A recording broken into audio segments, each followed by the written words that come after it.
आउँदा चाहिँ ज्याकेट लगाएर आउनु पर्ने। सरी मामाहरूको घुइँचो। सो हेलो एभ्रिवान, हामी चाहिँ अहिले कता भने रमितेतिर गइँदैछ। आज चाहिँ हल्का गर्मी रहिसकेको मौसम, तर पनि अझै हाफ ड्रेसमा हिँड्ने। यो चाहिँ मापुल हो, मेरो चाहिँ यस तिर्पल रोड छ, त्यसैले अब जाउँ लाग्दैन ल। यो चाहिँ मापुल हो, अलिक रोजिनाको जिउ यता यो भने मावा हो, सबमा यता माथि केही बेला छु ल।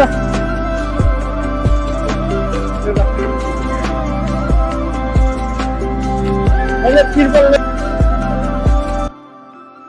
सरी मामा जति जे भए पनि मैले नियम उल्लङ्घन गरेको हो। मेरो बाध्यतै छ, के गर्नु त। एउटा बाइकमा 3 जना चढाउनु मिल्दैन, अब अर्को मान्छेलाई अर्को बाइक छैन त के गर्नु। द्याट्स नट माई प्रब्लम अरे क्या है। गाडीहरू हामी चाहिँ मधुमलाको भट्टी पुच्छर भन्ने ठाउँमा, यो पुरानो बस स्ट्यान्ड, यो चाहिँ मेरो सरकारको हो दोकान। यो चाहिँ बस स्ट्यान्ड हो मधुमलाको। राम्रो गाडी निकालेछ अहिले चाहिँ राखेको छ। यो भनेको लास्टै पुरानो बजार हो। योभन्दा सायद दमक भन्दा नि पुरानो बजार भनेर चिनेको थिएँ यो ठाउँलाई चाहिँ। दमक चाहिँ विकास धेरै नै भएको थियो। यो चाहिँ त्यति पुरानै भए पनि त्यस्तो विकास भएको मैले महसुस गरेको छुइनँ, किनभने म पनि 8-10 वर्ष अगाडि यो ठाउँमा हुर्केकै हो, यो ठाउँमा बसेको हो, यही पढाए हो है। पहिला मैले देख्दा कस्तो थियो त्यस्तै छ अहिले पनि। मैले हेलमेट टोपीकै लगाएको। So we are going to Ramite डाँडा। त्यसैले लेफ्ट साइडबाट लेफ्ट टर्न हान्नुपर्छ। यो चाहिँ टाढी जाने बाटो हो। यहाँ चाहिँ टाढी जाने अटोहरू सब छ।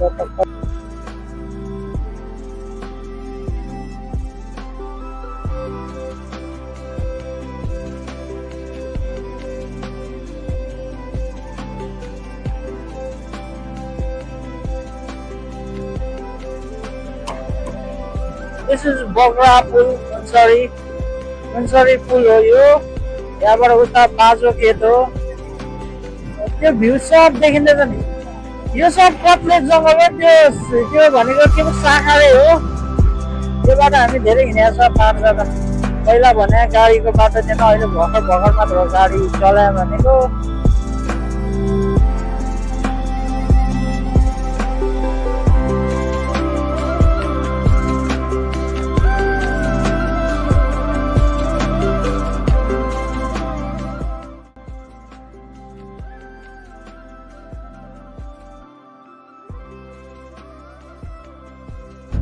5 गियरमा नकुदा होला। अब यस्तो कर्नरिङतिर चाहिँ डिस्क ब्रेक चाहिँ छुन हुन्न है। सुताउने हो, बरु मस्त सुताउने हो। सुताउँदा केही फरक पर्दैन। अब यतिमा वेदर चेन्ज, अस्ति राउटे आएको भने त्यहाँ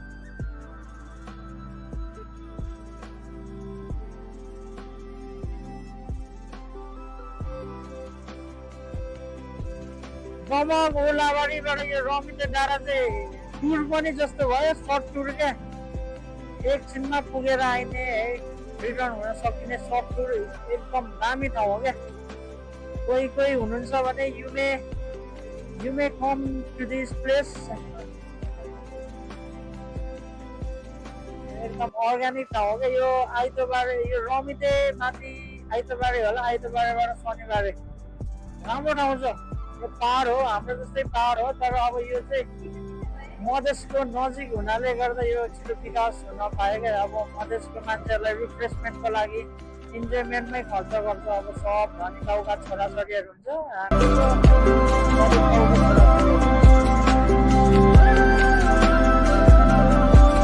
मधेसभन्दा सुविधा भने पहाड रमाइलो हुने यहाँ। कति रमाइलो क्या। हावा पानीदेखि लिएर सम्पूर्ण कुरा।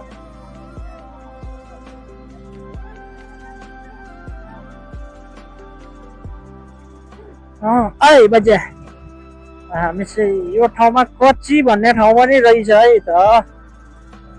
हामी पहाडको निकै माथि नै चाहिँ कच्चीमा पर्यो है। अब तीनजनै छ प्राय। एनएस ने डेन्जर हुन्छ यार बाइक, त्यो कुन बाइक हो? एनएस दामी मोडिफाई हुन्छ क्या बाइक चाहिँ, एमटी पनि दामी हुन्छ मोडिफाई। ब्लू कलरमा रहेछ पेन्टिङ गरे, 2 गियरमा बिस्तारै नि तानिरहेछ हाम्रो बाइकले। एमटी मैले पावर पनि लगेँ, अफ रोडिङ पनि गरेँ है। पिकअप पावरमा नो एनी के भन्छ कम्प्रोमाइज क्या, तर अलिकति यति हो, अलिक मुनि ग्राउन्ड क्लियरेन्स चाहिँ भएन क्या।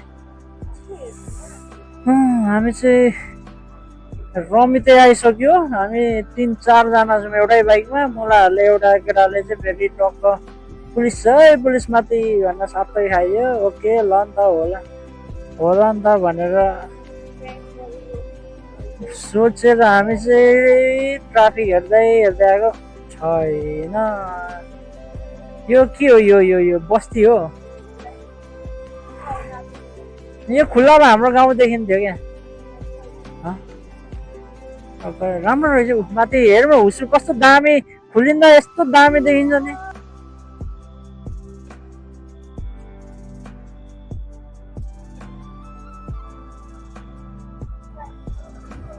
के रोजिना 10 टाउन जाने हो? ल एउटा पानी खाएर आउनुपर्छ, एक बोतल पानी सक्दो खाएर आउनुपर्छ ल। चटपटे नि हामी खानु सकिँदैन। दामी छ यार, जस पहाड भने पहाडै हो।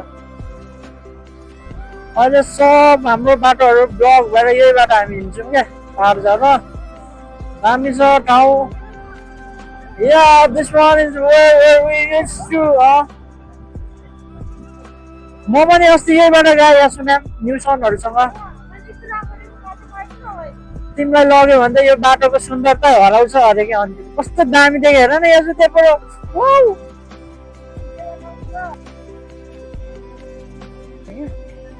हामी चाहिँ 10 टाउन आइसक्यो। यहाँ हेर्न जङ्गली भाषा यस्तो हो क्या। अरू यहाँ सुन मान्छेले मान्छेले नि अरूले के भन्छ ला नै भयो त्यो आफूलाई होप्छ गरे आफूलाई डाउन गरे म अब घरमा राम्रो मलाई के त त्यहाँ आउने भनेर त्यहाँ आउने हो धेरै मान्छे छ भने पनि मैले हिँड्नु लाउँछु।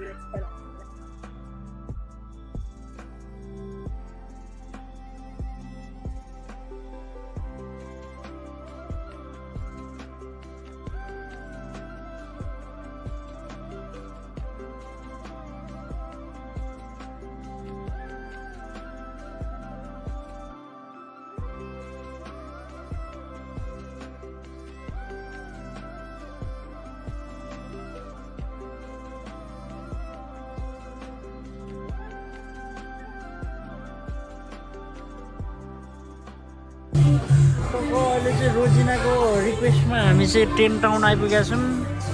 10 टाउनमा यो पानी पनि खानु डर लाग्यो, यस्तो चिसो रहेछ कि।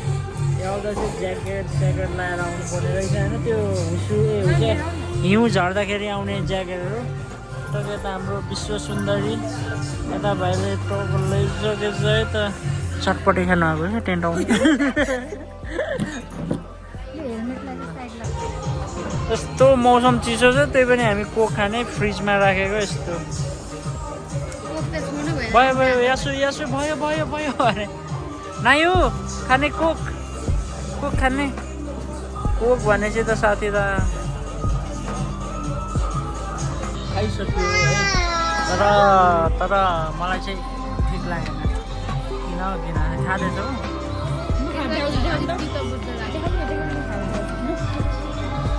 दामी छ, मलाई चाहिँ ठिक लागेन साँच्चै। हुन त अब यस्तै हो होइन। अहिले सुनेर माछा यही छ काउन्टर पनि। म त भोकाएको चाहिँ ठिकै लाग्यो, अहिले मान्छे हुँदै गयो भनेपछि। मलाई चाहिँ त्यो होइन, सुरुदेखि नै त्यही हो। मरिसकेको छ भात खाएको थिएन नि त खासै मलाई चाहिँ बरु यो भन्दा राम्रो। ल हामी चाहिँ होइन अघाएर नि मुन्टिनु थाल्यो अब दमकतिर है। यो खाले शब्द चाहिँ नबोलौँ होला है। एक शब्द खाएर अगाएर हामी अब जाँदैछौँ हो हाम्रो रासन के भयो हाम्रो के भन्छ शब्दमा वासस्थान वासस्थानतिर हाम्रो वासस्थानतिर हामी चाहिँ जाँदैछौँ भनेर नि यति सानो नभन्नु मलाई हामी चाहिँ अब खाएर घर फर्किँदैछौँ नर्मल भाषा टक्कसँगले होइन तर 10 टाउनको मलाई अलिकति खानेकुरा चाहिँ दाम अनुसारको टेस्ट चाहिँ भएन क्या कसम त्यो चाउमिन अरे थुक्पा के त्यो चटपटे जस्तो मासमुस पारेर थियो सबै ढुटेको त चम्चाले खाएको चाउमिन पनि हामीले काँटाले आउँदैन टेस्ट पनि थिएन क्या जे भए नुन पनि लागेको थिएन अनि नुन अचार पनि थिएन, अचार पनि होइन त्यो मलाई सस निकालेर ल्याउँछ यार हजुर बाबा मेरो नानीले हेर्न सकिन्छ यता यो चाहिँ हुसु रहेछ तल चाहिँ रोड रहेछ हामी चाहिँ रोडभन्दा माथि उडिँदैछ हाम्रो यहाँबाट दामी भ्यू देखिँदो रहेछ मलाई छैन के गर्नु हेर्नुलाई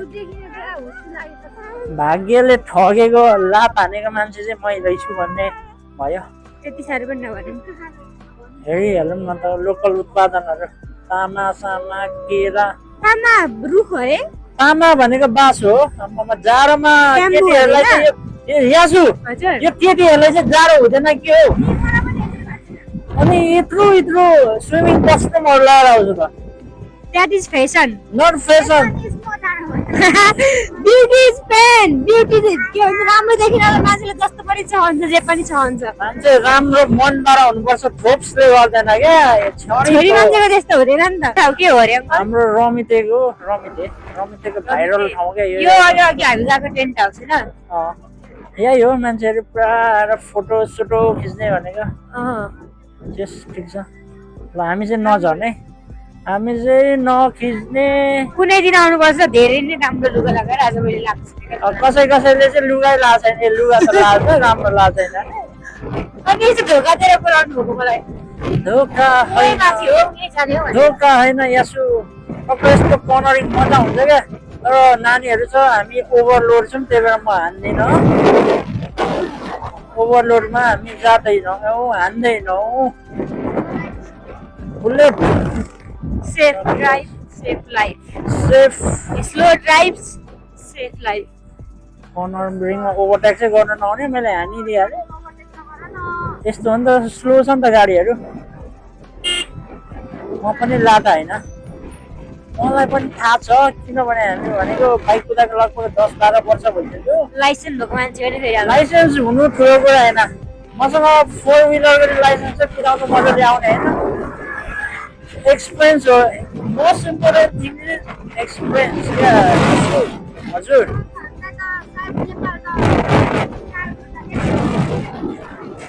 ए हामी फर्किनु भयो यति छिटो अब म त मलाई सिर्जुकीकोमा गएर म उसकोमा बरु मिठो छ उसलाई चाहिँ बरु यहाँ होटल खोलिदिनु पर्ने क्या मिठो सबले बनाउनुहुन्छ उसले त मिठो बनाउँछ नि मलाई 150 को चटपटे खोइ मलाई त मन परेन यार साँच्चीकै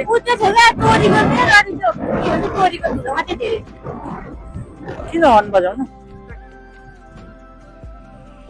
Look at the view guys पछाडिबाट कारले हर्न मारिसकेको छ हामीलाई चाहिँ हामी साइड दिन्छौँ यसरी दामी नायो कराउ अझै यत्रो 2 वर्ष पुगेको छैन बच्चालाई रमाइलो लाग्यो होइन यति साह्रो त्यही त प्राय खाने ठाउँमा पनि नाचेर उता हेरौँ न माथि माथि हुस्छु है यता चाहिँ अब गर्मीको फिल हुन थाल्छ हामी चाहिँ मधुमला फर्केर आइसक्यौँ हामी 10 टाउनमा गएर त्यस्तो इन्जोय गरिएन किनभने हामी चाहिँ खासमा त्यहाँ भ्यू हेर्नु गएको हो भ्यू पनि देखिएन हुस्सुले गर्दा अब हामी चाहिँ यताबाट बिस्तारै बजारबाट 3-3 जना 4-4 जना डुल्दै जाने यतिकै बिस्तारै अलिकति माथि जाने किनभने हामीलाई जानु भन्छ दिदीहरू चाहिँ डुल्ने अरे क्या उनीहरूलाई चित्तै बुझेन अरे मैले हुन नि फिनिक्क घुमाएर ल्याइदिइहालेँ नि त होइन याजु हाम्रो दौलत अङ्कल कता हुनुहुन्छ हौ ल हामी चाहिँ अहिले सिर्जनाकोबाट अब म ब्लग इन्डिङ गर्दैछु थ्याङ्क्स फर वाचिङ